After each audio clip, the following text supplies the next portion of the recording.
All right, Troy. So on this podcast on Rocket Revenue, this is episode whatever we're on now. But what we have been talking about is building a predictable and repeatable revenue model, right? That's kind of the core. And we're open sourcing it here at Rocket Revenue because we're actually building a company and building a sales team and trying to figure out how to scale that so that we don't just have, sales reps hitting quota 1 month and not the next, and all of those different variables that every org struggles with: turnover, hiring, firing, interviewing, all of that. Today's episode, for the listeners, we're going to focus entirely on, and we do get off topic often, but we're going to try to focus entirely on how to build an actual outbound sales team and how you would do that. Would you rather hire people who have no experience, people who have all the experience but have nasty non-competes?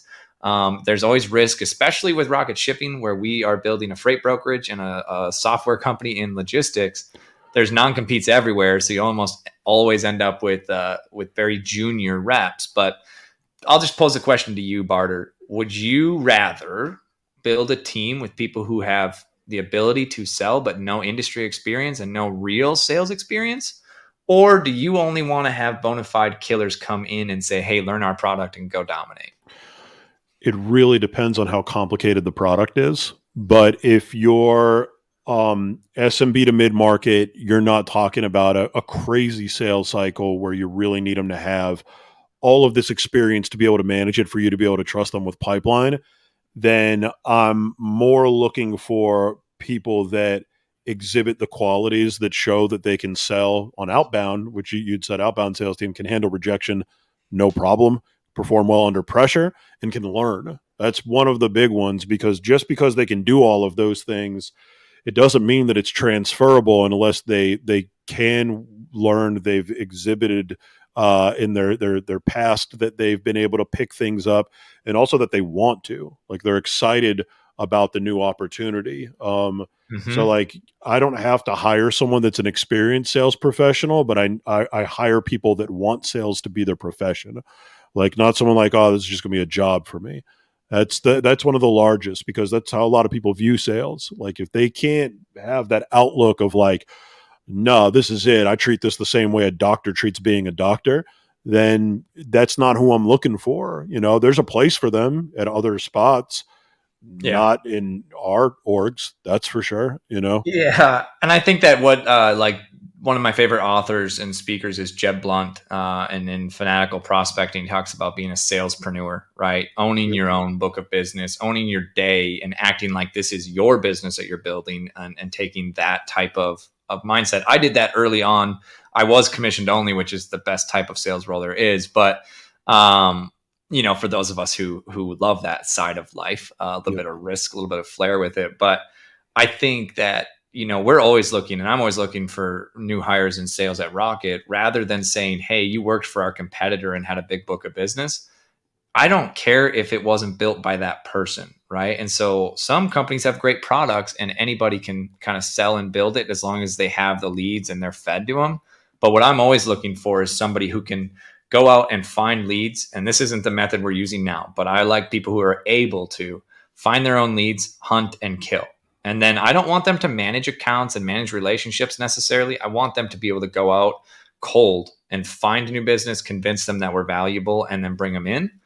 At Rocket Shipping, what we're doing is more of the SDR and RevOps and account executive model that is more of a tech play, and we're trying to put that into logistics, which is working really well for us. But, to kind of put it back to you, Barter, on, would you say, and this is more clickbait because we're a podcast, we need views. Gosh darn it. Would you say that a great seller can sell any product, or would you say you'd be better off with the best product in the world and just bodies in a seat? A great seller can sell any product, but they've got to know what they're doing that makes them a great seller to be able to transfer that.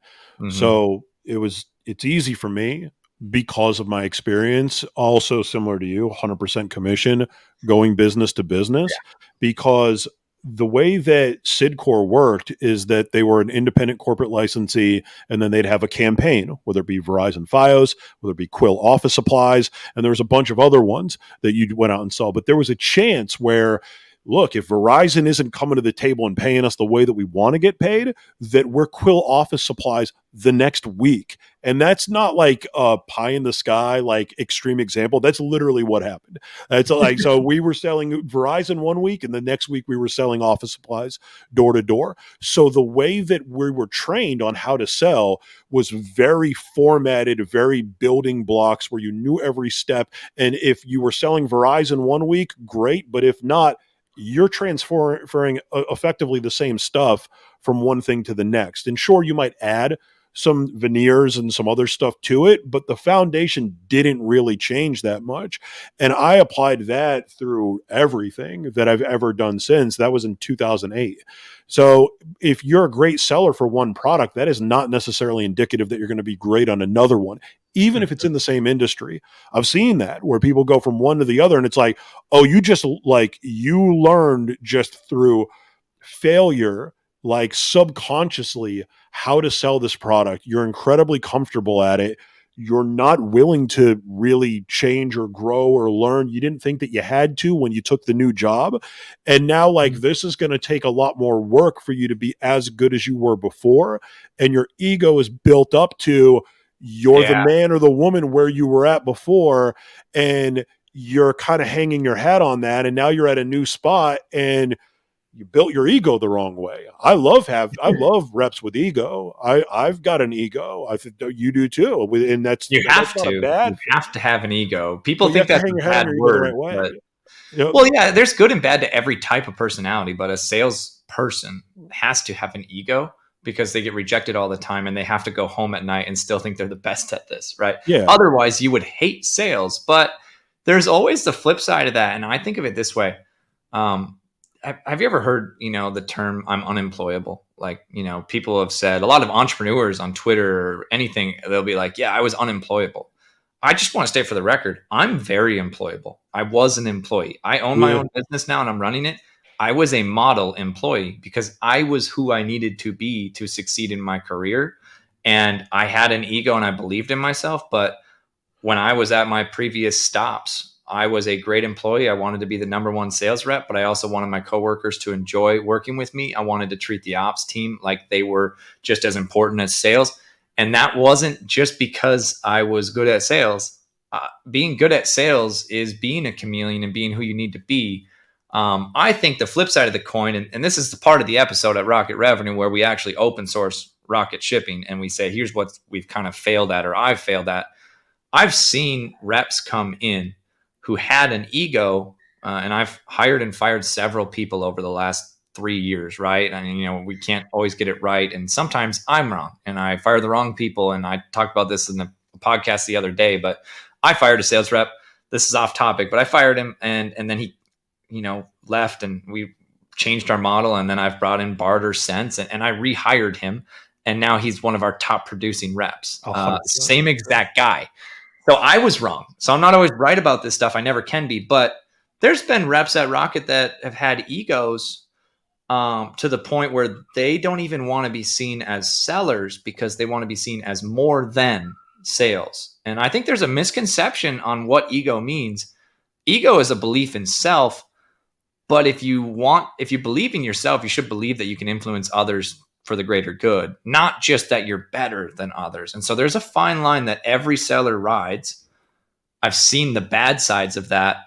In your opinion, Barter, what are the tactics that an organization that maybe a founder starting out listening to this, or maybe, maybe it's an established org, but they're looking to improve their sales and keep people longer.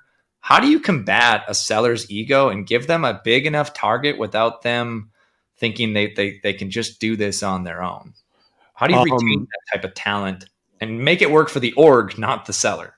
I'd say part of it is uncovering why they have an ego and whether it's valid. Like I've had sellers that have an ego just because like they're an idiot and they really shouldn't have an ego because they're barely delivering on everything.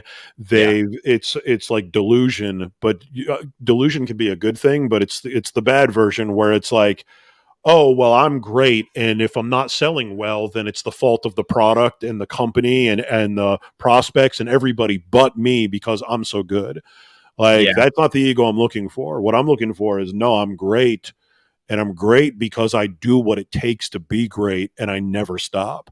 Like, that's a Yeah. giant difference of, like, I had an old, well, probably one of the worst bosses I ever had, and he hated me because of the level of ego that I had. I knew I was better than him. I knew he'd never get close to me. I knew that I should have his job. He kind of knew it too. And he'd be like, man, I just can't stand the amount of ego that you have. And I was like, I have such an ego because I know that it's like almost, the Socrates, I don't know a damn thing.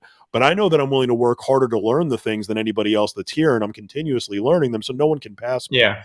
There's no way, And if you're going to get in front of the room, and it's a big room, you got a lot of people door to door that you're managing and everything. You better have a pretty high level of confidence. And when You you're better be hiring sales excellent. reps, it's the The same only thing. way to be excellent in those situations is to believe you're going to be, which can be contributed to arrogance and ego. It's always a fine line. I think that to kind of marry that up with real life and building this org is that the best sellers have an ego, so much so that they demand to be in an environment that allows them to help grow the org and build their income. But the best founders and leaders and sales leaders say, hey, this seller needs this tool or needs this type of product. And they help, the best sellers help refine the product as it goes. They Yep. say, I talk to the customers, I know what products need. And the worst orgs are the ones who don't listen to the top sellers, but listen to just product experts. The best orgs marry that, and that's what we're trying to do at Rocket. Of like, hey, I know Troy Barter knows sales. I know he knows go to market strategy and staging and follow up. And if you come to me and say, hey, our customers, our deals are falling apart between stage 4 and 5 because the product isn't as good as what we're saying it is. We need a better product. Then that sure as heck better be my focus with our VP of tech is our product. That's where I think ego helps. I think on the flip side, ego is just a perception of self, right? And this is Yep. maybe me getting too in the weeds, but if it's a perception of self and all you care about is the perception of what others think, then ego can be your downfall. And that might be your coworkers, it might be customers of the brand, it might be, out there in social media world on what they think of this, what do they think of me with this type of content. And I think that as you age, and as people get older, I think this is just a general fact of life. The older you get, the less you care about what people think of you. And I think that the best sellers as they're young, like I was when I was 25, 26 as a seller, I cared a lot more about what my family thought I was doing, what the org thought I was doing, and if a customer thought I sounded salesy. And I care a lot less about that now. It helps that I believe in our product because sales Yep. is a transference of certainty, but that's where a lot of times I think people are led astray by their own ego. And if they, that's one part of it. Now, how as an organization do we retain talent that we know can be great? How do we train it to be, company and self can both succeed? And that's the problem I haven't solved yet. So part of it is we're lucky. We have really strong salespeople to start with that are Yeah. showing results. But the general rule of thumb, and man, it's an important one to know off the bat. And this is where some even like managers, let's say that you're a founder and you have sales experience and you're solid and you've got a good ego because of it, where you can say, it don't matter who comes in, I can train them. I know how to do it all. I can train anybody.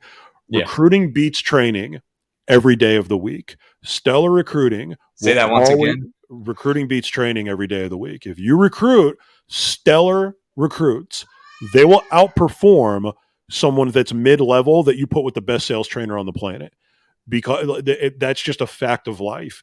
And that doesn't mean that they have to have the best experience either. It just means that you're bringing in the right person. So like what I look for is three things. I look for the ability to have and maintain a positive attitude, particularly in outbound. If you're getting absolutely, beat to hell on the phone every single day, can you maintain a positive attitude? Can you maintain seeing the bigger picture? Student mentality. Are you willing to learn and you're willing to apply what you learn and turn it into a habit? And I used to say the third one was work ethic. Now I say consistency. It's because work ethic for one day doesn't mean a damn thing if you can't do it every day. So can you maintain a consistent level of work ethic day in and day out? And the way that I've always viewed that, and I've been doing this for probably 13 years, I've gone over just 3 keys to success. This is what I look for. It's like a tripod. If you knock out one of the legs, the whole thing falls over. And generally, if you think of any time where you started to fail at something or you didn't get the result that you wanted, and you look inside and you ask yourself whether or not you were doing those three things, almost every single time, one of those three, two, or all of them had waned and Yeah. had depleted. So when I'm hiring, I'm not necessarily looking for the experience, because you can have great experience and a bad attitude. You can have great experience and not be willing to learn more. You can have great experience but not be willing to do the work and the consistent work that it took to get you to that level to begin with. But if you Yeah. have all three of those things, chances are you're someone that if we add training onto that, now we're going to crush There it. it is. I You think know, that one of the things I talk about a lot, and to put it in perspective for the audience, anybody out there listening to this, Barter just said that recruiting beats training every time. Yet he says that, and Sales Org is a training module for SDRs, yep. right? We're not sponsored by Sales Org yet, although I just feel like I plugged it. We might have to get a kickback from that, Barter. Yeah, But I can feel the push on um, that. if recruiting beats training and you do training as a living and you do that at Rocket, why do you train? Why train if you can just recruit? And the answer is obvious, and maybe like I'll let you answer it. That's a rhetorical question, but please do answer. Why train if recruiting wins? So recruiting is like I would say sales training is building the house, but recruiting is like the location of where you're putting the house and the foundation of it. Mm-hmm. So yeah, you could build the greatest house ever. I mean, you can go look at go on Zillow and look up the biggest square footage houses in Mississippi, and then look at them on the water in Miami.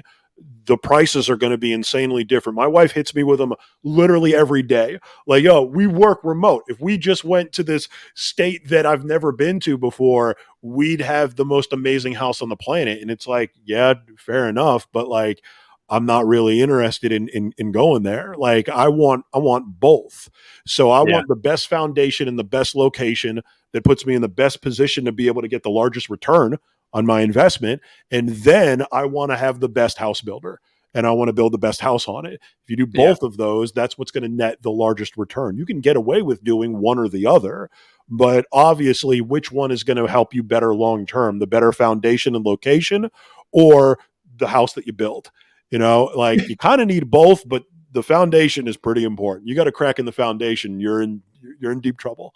You Yeah, you know, might so as well build it that's on a for me. rock instead of sand. It's almost biblical right there. That's just a life principle, you know. Absolutely. I've never heard the analogy of like real estate into training and recruiting, but that was well done. I think I want to touch on one more topic in this episode because you did that so well. When you're building a sales team, training is more than just transferring knowledge, right? It's actually providing an environment for them to learn the needed info in a way that they can translate that to their own book of business and their own strategy.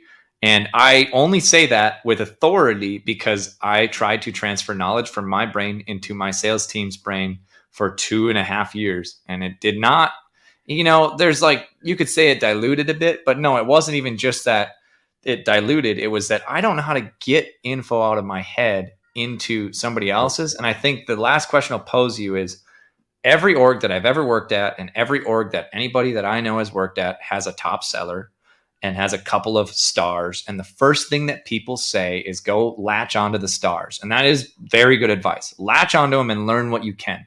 The problem is, for an organizational standpoint, when you own a business or when you're bootstrapping or when you're a VP of sales or a founder, you're listening to this and you're trying to scale your own team, that is not scalable or repeatable or predictable. You do want that, but what Barter brings to Rocket that I couldn't and never could is that when I'm on a sales call and I do an option close at the end, I don't know that I'm doing an option close. I just sell the way that I think will persuade people the most. And we'll get off a call with a client or a prospect, right?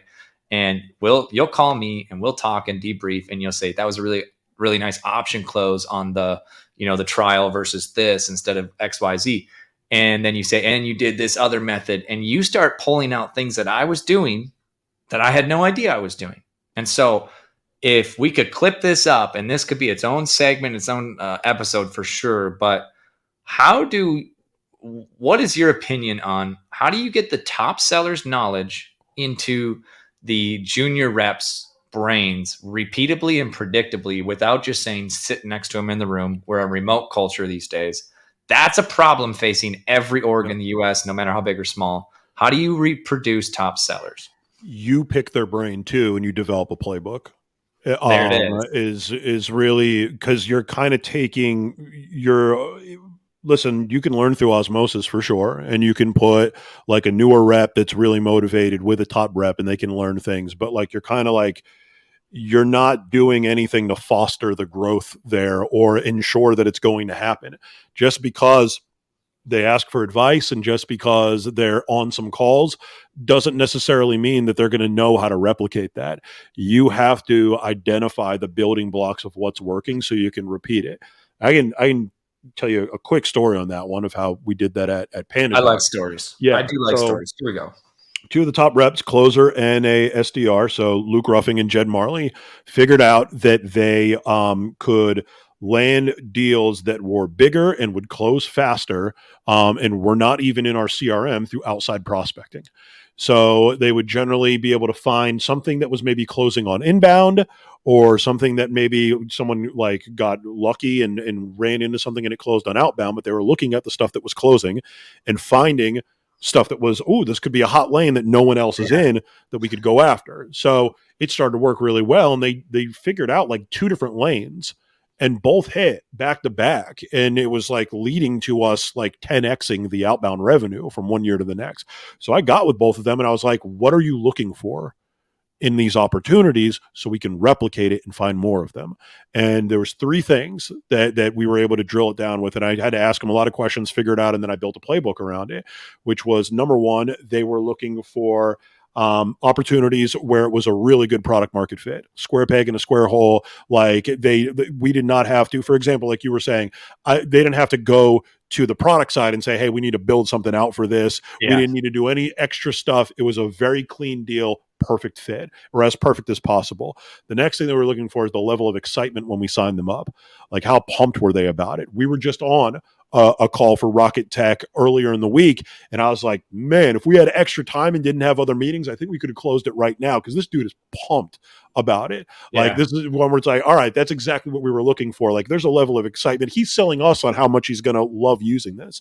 Every rep knows that level of excitement and they get off the call and they go, that's a done deal. And then of course there's all these other variables, but everybody knows that feeling. Yeah, you better try to close fast is the key to that because it's fleeting. Time kills all deals.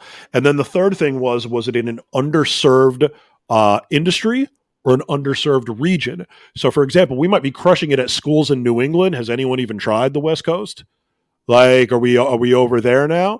You know, we're crushing it in outside sales, but it's very localized to one area. All right, cool. What if we tried it elsewhere? Would it do the same thing? Should we experiment with it? That's that's an open lane right now that other companies are getting. So, and then I got all of that down, and then I broke down those three on what we were looking for. What are these things? And now it's repeatable. And now I can run that play no matter where I'm at and ask can they. But if I didn't sit down with them and ask them all of those questions, that play lives and dies with their employment there. And we never repeat it. Amen. We never learn from it, and we can't do it anymore. So yeah, it's one thing to just be like, oh, well, I have a great salesperson. Let me put my reps with them. You need to figure out what makes them great and be able to break it down into repeatable building blocks of what it is that they're doing. You know, and if not, you've got a one-off that's doing really well. That's not going to do anything for you. And another big thing is that when you learn what they're doing, they will also be able to repeat what they're doing better because there will come a time where they start to doubt themselves. And it's I'll stop you there. When you can take a top seller and you can most orgs, including, in my past sales career, I was doing something way different in logistics, and I was focusing on e-commerce startups in 2016, 2017. Drop shipping. I was like, hey, instead of saying, how do I start a drop shipping business? I was like, how do I, do what do they call that? When there was the gold rush, you wanted to do the shovel and pick business, right? You wanted to create the tools for the people that were rushing to the gold. Yeah. Pick and shovel business, I believe, is what most people refer to it as. And so I was like, hey, all these people are starting drop shipping stores. I'm going to tell them how to do logistics. But no one at the company I worked for, I became the top sales rep out of, a lot of people. It was a multi-billion-dollar org, and no one asked me what I was doing. They just let me do it. And every org seems to make that mistake of like, your top sellers, oh, whatever they're doing, I don't know, but I just need to keep them there. And then you create this dynamic of, if you lose your top seller, you lose a lot of revenue and a lot of building blocks.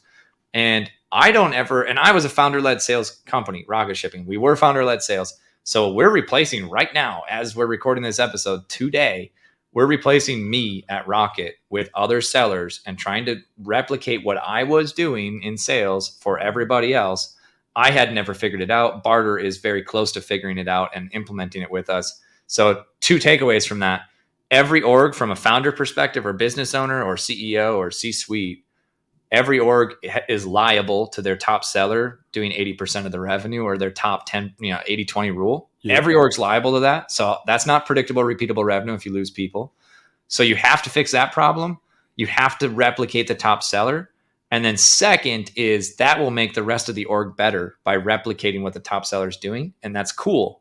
But you know what else it does? It makes the top seller better. And I don't look at it as like, work on your weaknesses and try to be even. In business and in sales, you want to be better at what you're good at and compensate for the rest. You should be looking, every org should be looking how to make their top sellers better, nothing else. And then replicate that in. I think we reverse engineer it and say, train and get it out of their brain and make it repeatable for the rest of the team, but make sure that top seller has access to the knowledge that they didn't realize they had. Yep.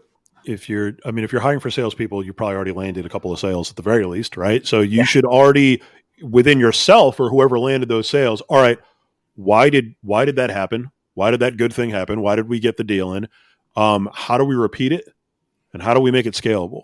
Is really the questions. And the more that you can get the building blocks of that and what that is, and building blocks that aren't new, because there's really nothing new in sales. It's all stuff that's already there. It's in the glossary already. Trust me.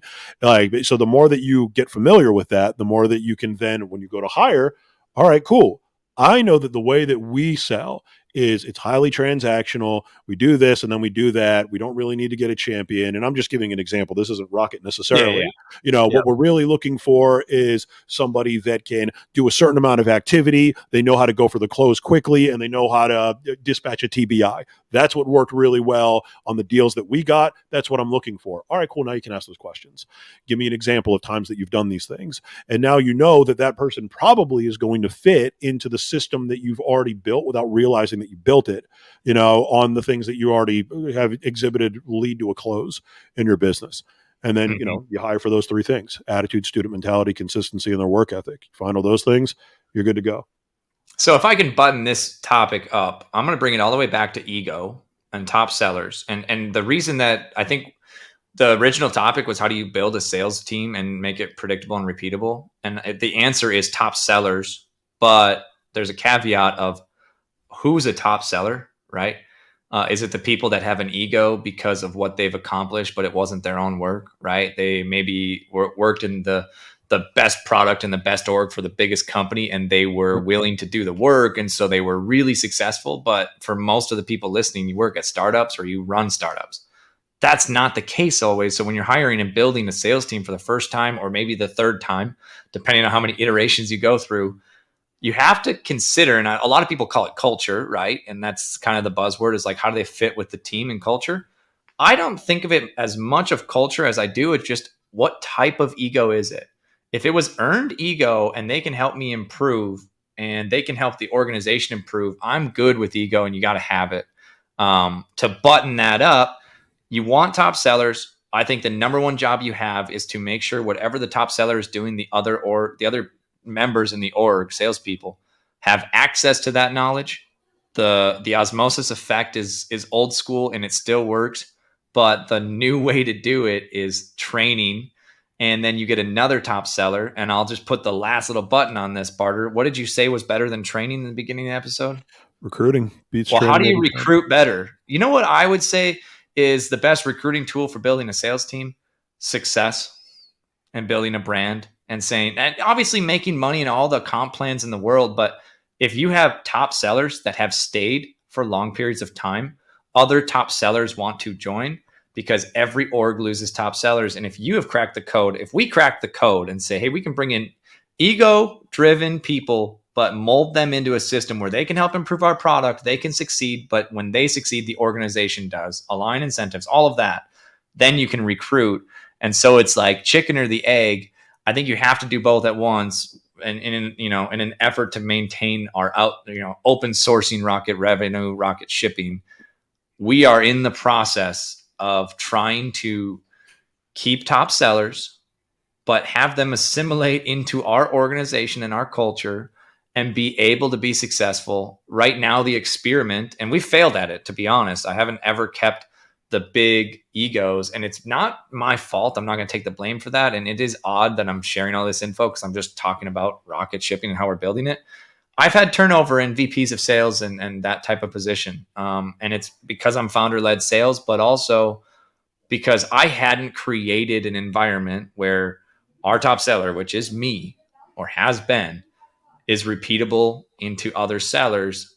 Barter, being head of sales now at Rocket Shipping and helping us build that out with training, is going to help us recruit.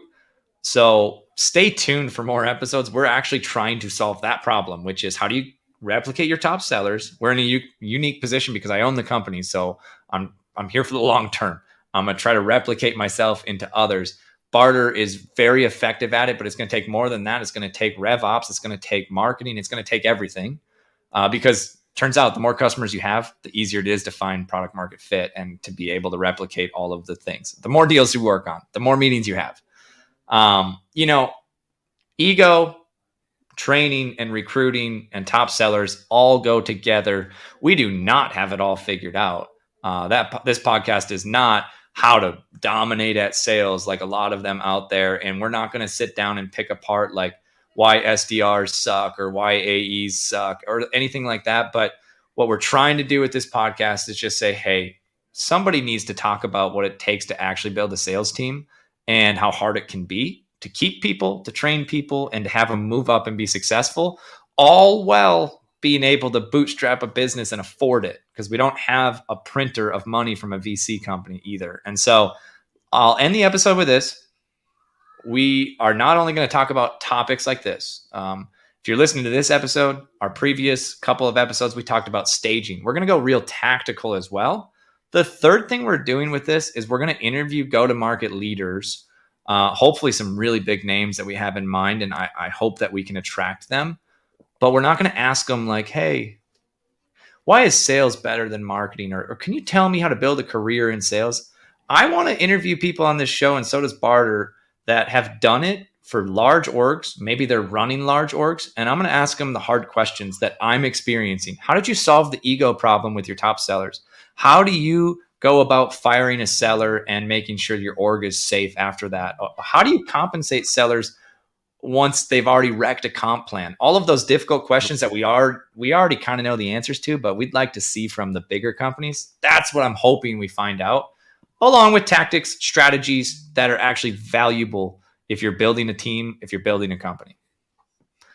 So having said that, tune into our next episode. Thanks so much, guys, and we'll see you soon.